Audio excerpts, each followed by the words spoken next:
Right about now, I want to introduce our next guest, Mr. Martin George, attorney at law. Good morning, sir. Yes, good morning, good morning. And you have me grinning as you You grinning? made that disclaimer there, because I guess people were wondering and speculating, as to what's the situation. Yes, so that's out and that is settled. But you actually are the right person to speak about disclaimers and clearing the air. But before we get into to that situation, of course, from the political standpoint, I wanted to speak to an issue that we have been dealing with, but not oftentimes we address it in the media. It has to do with the rights of the landlords and, of course, tenants and so on. So let's just get straight into that, if you don't mind. What are the rights of a landlord? Well, I mean, the point is the right of a landlord, first of all, is the right to collect your rent for the premises. You have to show that you have the authority to be able to rent the premises. You don't necessarily have to be the owner of the premises, but once you have sufficient permission and authority from the owner to be able to rent the premises, you are therefore able now to collect rent. You're able to define the space to be rented. You're able to set your rent, the rent that you charge for that place. You're able to set some rules and regulations, in terms of some persons may say, well, look, you can't park more than one vehicle on the compound, so if you have guests, they would have to park outside. You may say, well, look, the washing machine is not for use. You need to use a laundromat, So therefore, you as the landlord, you are able to set the terms and conditions upon which you are renting the premises. On the other hand, the tenant also has rights. And I just want to touch on that. The tenant has the right, once they are paying their rent and they are observing all the terms and conditions and covenants of the tenancy, they actually have the right to exclusive possession. And I want people to understand that. So your landlord doesn't have the right to just walk into your place willy-nilly and, without notice and just say, well, I came to check the place or I came to inspect the place. No, no, no, no, no, not at all. You as the tenant, you have rights also. You have the right to exclusive possession of those premises once you are paying your rent and you are observing the terms and conditions of your tenancy. Now, usually what is included is a clause whereby with sufficient notice, say for instance 24 hours or 36 hours notice, the landlord can have the right to notify you that, look, yes, I would like to come, I would like to check the plumbing, or I'd like to check the air conditioner unit, that kind of thing. And of course, you arrange a fixed date and time with the tenant. But it has to be something that is done by mutual consent. The landlord cannot just walk into your premises, or like when you are at work, the landlord is not authorized to just open your apartment and go in and say, well, I had some workmen and I wanted to go and do some work. I mean, that would only be in the case maybe of an emergency. If, for instance, you smell smoke and there seems to be a fire or there seems to be something flooding in the apartment, then that's a different thing. But in the normal course of things, the landlord has to respect your privacy and your right to exclusive possession of the premises. So I want persons in Tobago to understand that, because too often I've heard of circumstances where landlords in Tobago seem to feel that they can, lord it over the tenant and that they can do as they wish and just walk in the place and say, well, I came to check on this or I came. No, you must give proper notice. You must have the consent of the tenant, and it must be something that you work out by mutual arrangement and agreement so that it is in accordance with the terms and conditions of the tenancy. I'm thinking about situations where the tenant may be hesitant to make a move against or to fight back against wrong doings by the landlord. Considering that it's a social issue, you probably may be renting a space for a particular time and you don't want to ruffle any feathers. But it's important that you mention those rights, both for the landlord and for the tenant. But with regards to damages, when the property is damaged, what are the measures that the All right. landlord should take? Okay, so if it is that you're talking about the tenant causing damage to property, usually you have clauses whereby the landlord will say, look, the security deposit that I'm holding is a deposit against any damage or breakage you may do, or caused by cigarette burns, or by scratching or marking up the walls or whatever. Right? So that's usually the purpose of the security deposit, to cover against those kinds of damages. However, there's usually a clause within even that damage provision which says fair wear and tear accepted. All right. And I want people to understand that also. So, in other words, if you have, for instance, a kitchen faucet and you've been renting there for, say, 10, 12 years, and after a while the faucet really gives out and, it is no longer working and no longer good, it cannot be said that you really damaged the faucet. It is just really true, the wear and tear over the years. So that now becomes the landlord's responsibility, because that now falls under the exception where you say fair wear and tear accepted. So in other words, the door handle, from constant turning on the door handle, of course the door handle will get shiny. If it's brass, the brass may fade, that kind of thing. If it's painted, it might get a little bit dirty. The landlord can't hold you responsible for little things like that, because that is what you call fair wear and tear. But if, for instance, you break off the door handle, if you lost the key and you broke off the door handle, then of course that's something you, the tenant, caused as damage, and you would be responsible for that. So it's a balancing act in terms of what damage the tenant is responsible for and what damage the landlord is responsible for.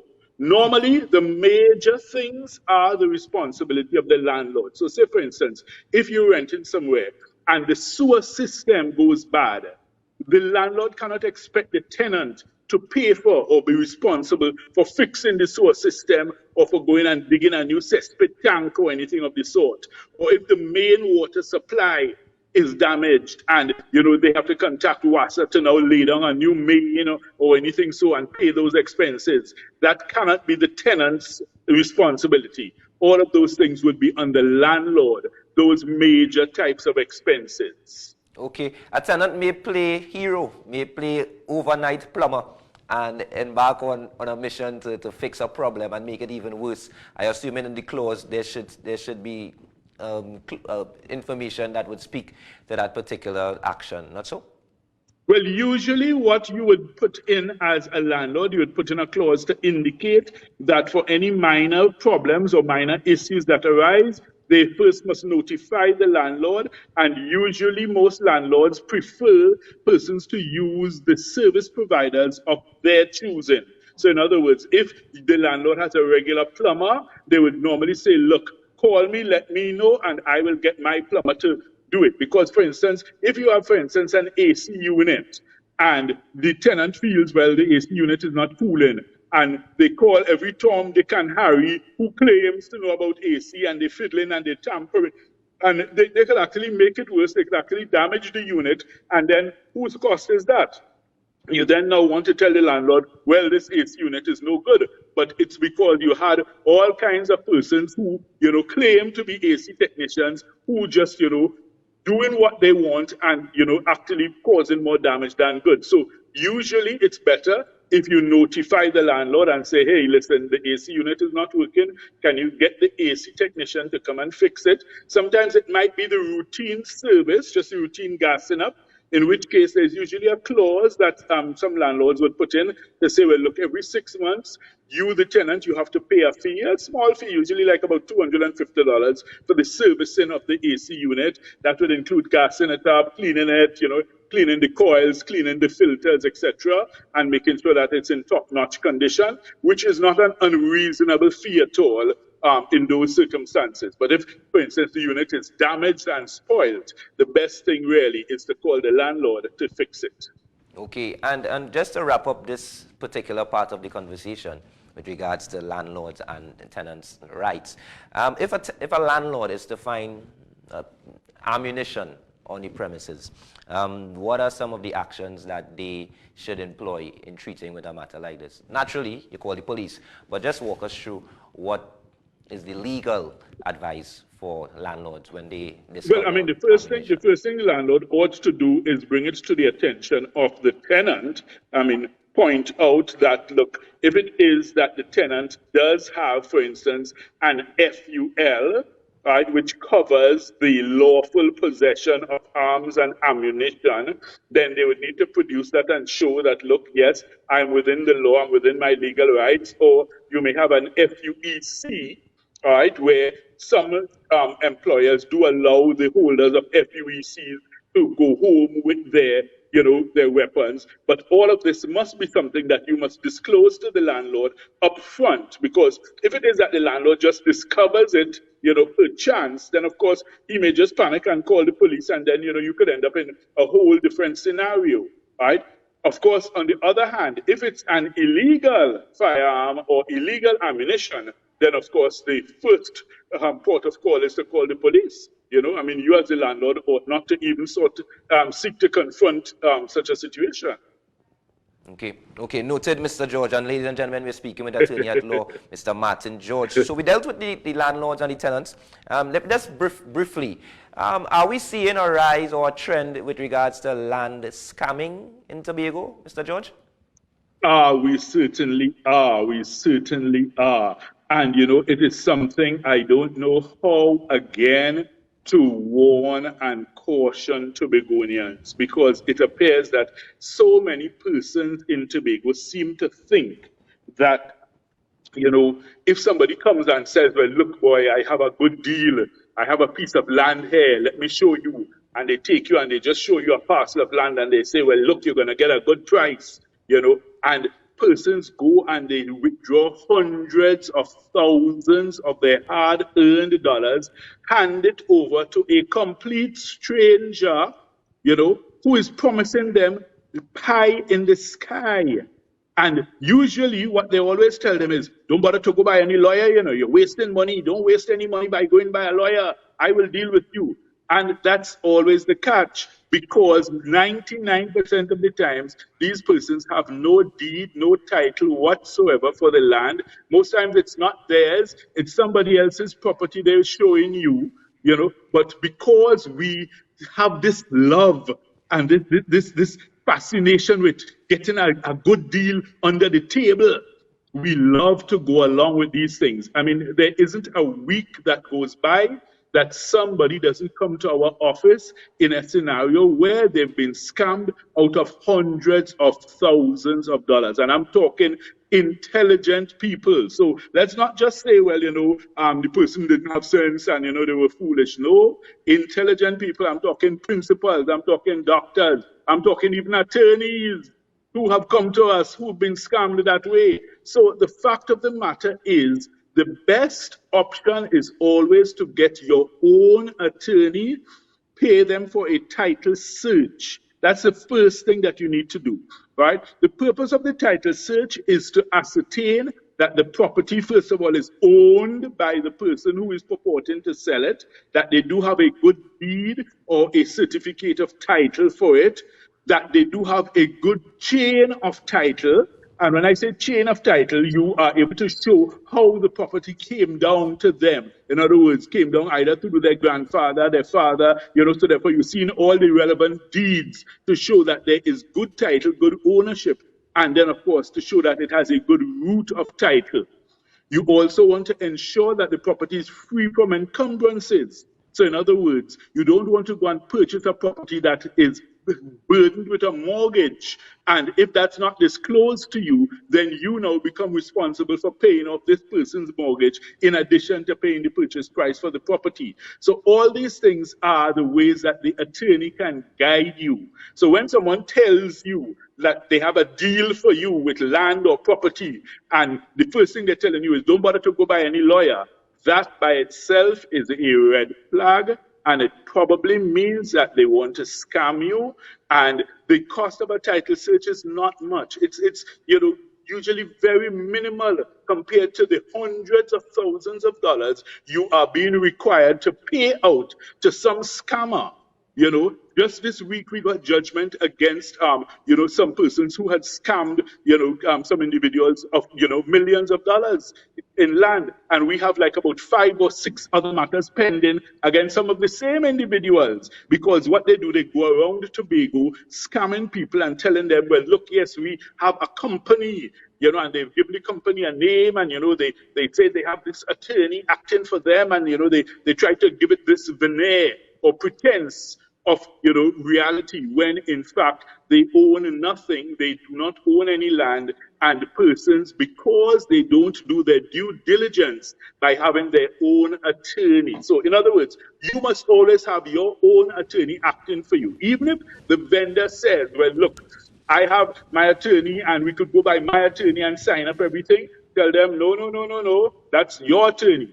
He's working for you. I need to have my own attorney working for me, seeking my interest.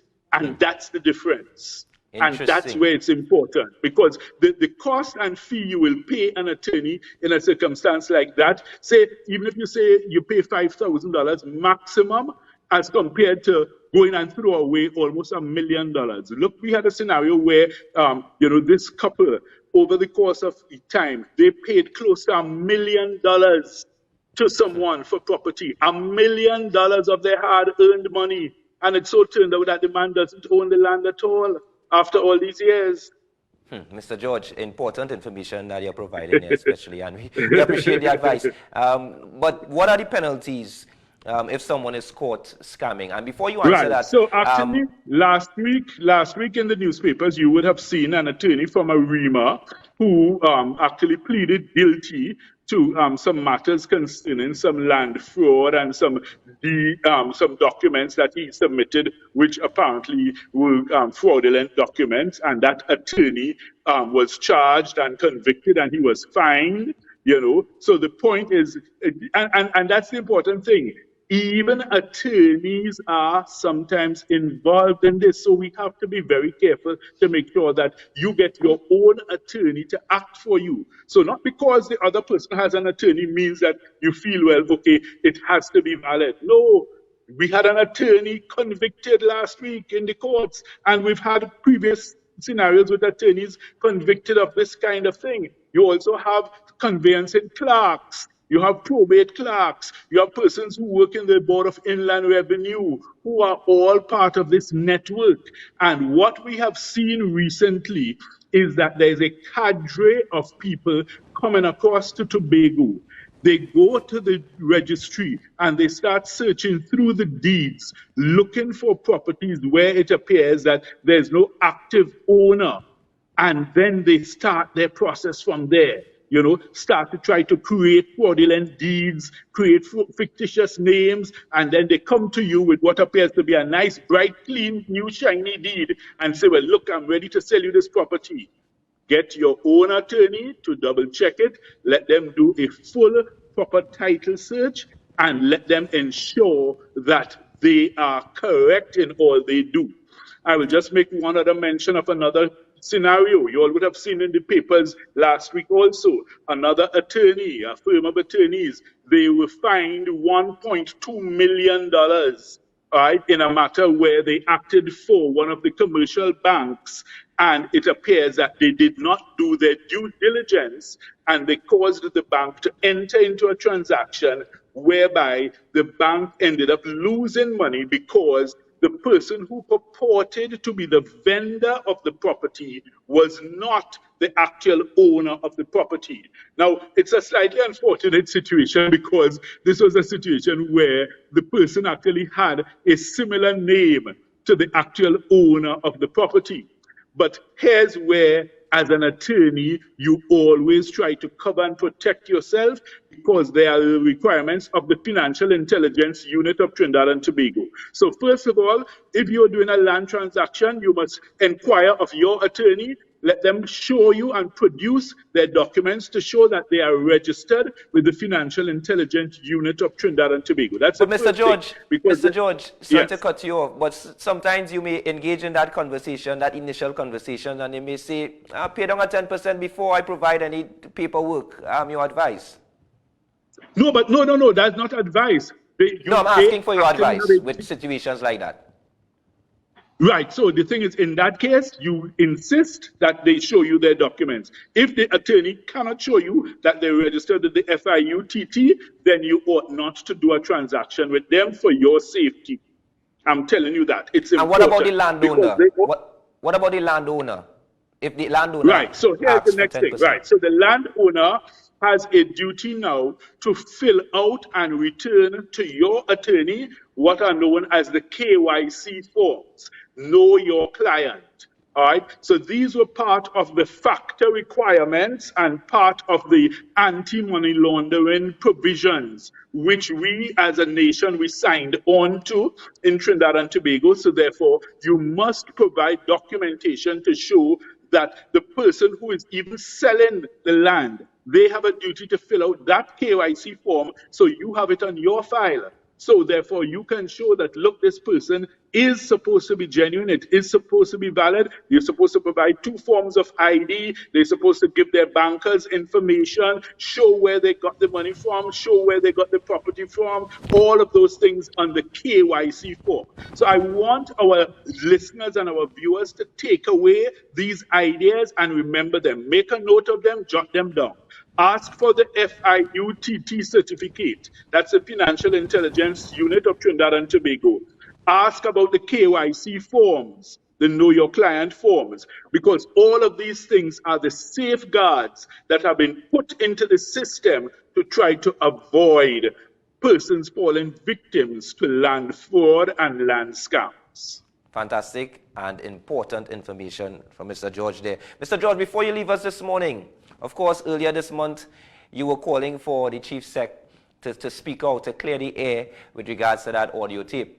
Of course, he held a public briefing last Friday, and you had some comments with regards to that. You're saying more questions following that? Just than answers. Yeah, and the point is, I mean, I was not the only one calling on him, because the thing is, I think as a matter of good governance, transparency, and accountability, all Tobagonians, regardless of party persuasion and party stripes, party colors, you ought to be concerned about these issues as governance issues. You had the Express writing an entire editorial about it. You had the Guardian writing an editorial about it. You had Reginald Dumas calling on him to speak up. I called upon him to speak up. Several other, prominent persons called upon him to speak up, because we felt that these were important enough issues to be addressed, particularly in light of the backdrop of the Code of Ethics, which they all signed on to publicly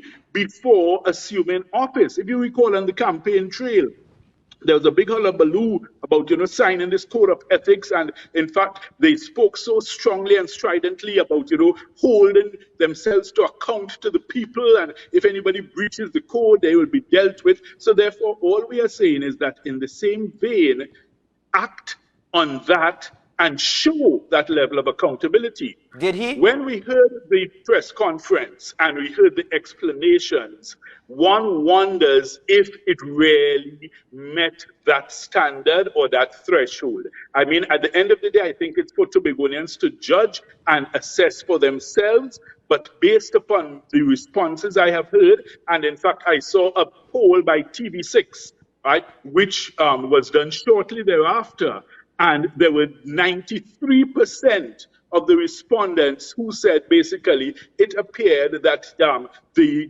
response was designed to try to fool people as opposed to really bring clarity. And only 7% seemed to believe. And this is not me saying it. This is not, this station saying it. This is TV6, which is one of the most respected national stations. That's their poll. And that poll was very damning in that regard, because in that sense, it showed that persons really were left basically scratching their heads and wondering, what did you really say? What did you really explain? If all these things were happening, if all this extortion plot and all these shenanigans were taking place behind the scenes, why did you not come forth sooner? Why did you not report it to the police? Because if somebody's trying to extort money from you, then that's a criminal offense. That should be reported to the police. That's something that should have been dealt with. Why wait until this voice note surfaces and then you still don't respond immediately? You wait another 3 weeks before giving a response. So in that regard, I think that, Mr. Augustine definitely needs to take a look around in terms of who he has as his advisors, because it seems that, sometimes we have to recognize that we don't have all the answers, and it's always good to seek wise counsel from persons who are wiser than us, who are more knowledgeable than us in other areas. All the brilliant businessmen of the world, that's what they do. Bill Gates, Steve Jobs, all these guys, they used to get brilliant people around them and say, hey, listen, I need your advice on this. You need to guide me on this. You look even at the President of the United States. When you saw Barack Obama in the Situation Room, when they were going after Osama bin Laden, look at who he had in the room. All the generals, all the marshals, all the Navy officers, the chairman of the Joint Chiefs of Staff. Those were the persons advising him and guiding him, and he was able to successfully capture Osama bin Laden. And that's what you do as a leader. You don't assume that, well, I know everything, and therefore, I will, advise myself, or worse yet, you don't self with sycophants and those who are just basically fawning and scraping and bowing obsequiously before you to say, well, yes boss, you're correct, because they simply want to get their seat at the gravy train and to continue eating at the trough. So therefore they tell you anything you want to hear. You need people who are able to stand up to you and robustly and independently tell you, hey, listen, no, that's wrong. You're not going to get away with that. So you need to do something else. You need to try a different approach. And these people need to be able to back it up, of course, with intelligence, reasoned, articulated responses to show you and guide you as to why this course of action is not the correct one and why you should choose another option. Okay, Mr. George, and we hear you loud and clear with that. But before you leave us, final question. Yesterday, and we're here and it's circulating, that you are representing the People's National Movement as an attorney. Can you just clear the air with regards to that? We got a call as recent as yesterday during our calling segment. Oh my goodness. Well, you see, and that's the level of superficiality, stupidity, and, the type of thing that we descend to when we don't have answers to sensible issues. And we in Tobago, we have to be careful to reject that kind of inanity, because the fact of the matter is I am not, absolutely, categorically not. And we have to understand that when you see people come with those spurious, specious, speculative, and shallow superficiality as their responses, they are usually just the party sycophants who have no answer to the issues that are being raised. If you notice, all the time whenever I speak in terms of principles, policies, procedures, practices. I don't get into personalities and, personages. I try to speak to elevate the level of discourse beyond us seeing a party jersey or a party collar.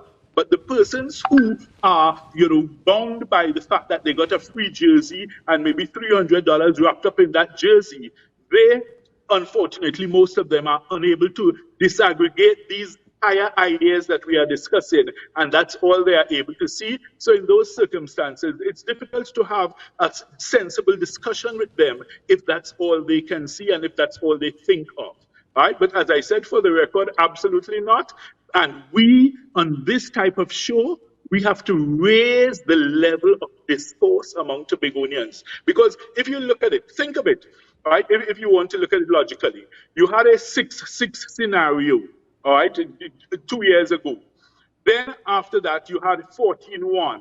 So if of those 6-6, if you had 6, so say for instance, half of the electorate were born PNM, where did all those other PDP persons come from? What? In the intervening few months, they became born PDP supporters? Let's be realistic. Let's not reduce our conversation and our discourse to that shallow, superficial level. Obviously, there would be PNM members who decided they're voting against their party or they're voting for PDP, and in the same way, sometime thereafter they could change and say, "Look, we're voting against PDP." So each individual has a right to their democratic choice, their democratic freedom. And we in Tobago have to disaggregate ourselves from getting locked into that, because you see it happening even after elections in allocation of jobs, allocation of resources, allocation of positions. You may have somebody who may be Mr. from George, the other side, quote unquote, and they don't want to give them a job because they feel, well, that person is from the other. We have to cut that out. Tobago is too small. Our resource pool is too small. If you have a good economist, regardless of which party he is from, if he is willing to serve Tobago, then let's make sure we use his talents to serve Tobago and get above yourself. Rise above the folly of the party jersey or the party color. That's where the politicians want you to be. And if Tobagonians follow blindly like sheep down that road, we will never get anywhere in Tobago. okay, Mr. George, I want to thank you very much for that explanation, and of course, speaking with us earlier on with regards to the rights of landlords and the rights of tenants, and of also touching on the scamming situation that seems to be a trend in Tobago. Thank you very much for speaking with us this morning, Mr. It's George. always a pleasure, and I certainly congratulate you all for these types of shows where we are able to raise the level of the discourse in Tobago, particularly, above the level of the humor, rumor, and bacchanal, which of course is always part of life, but sometimes we need to discuss serious issues in a serious manner.